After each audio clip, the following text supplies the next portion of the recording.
mo sa masadya nga pagbiyahe sa bagon? Magapadayon kita sa paghibalo sa pagproseso sa tubo. Pabiyahian ko ni Simo. Ining tawag natin nga Muscubadohan bla. Ari kita diri sa Central Hawaiian. Kundi ka ubra sila sa kalamay. Pero hindi ka ubra pag sila sa sinagto nga style nga pang-ubra sa kalamay. Ang Muscubadohan. Tama ba yung surprise Simo? Katod ka? Oo, katod bla. Excited ako. Oo, lang ka na. Partner Jay, Yes.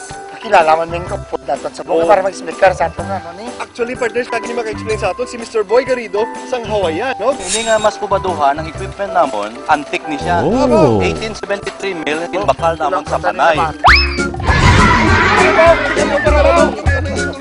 Anyway, nag-start kami sa seleksyon sa tubo. Once qualified sa purity nga mataas, sa diri nga molino, grasya ang tubo, pagwa sang juice, yakadto sa receiving tank namon para i-filter. Tapos kinabutangan namon jutay nga lime para ang impurities kag ang juice ma-neutralize.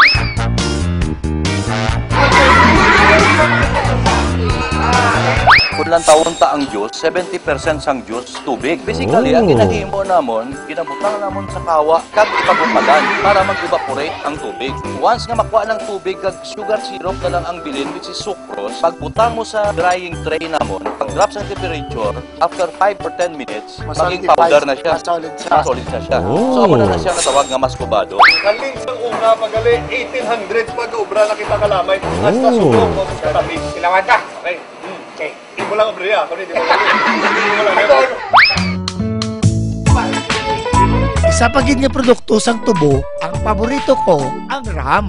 May bagwa na nila lang. Lain ni espiritu nga kung halin diri. Okay. Sige ko Partner Jay, ano ni?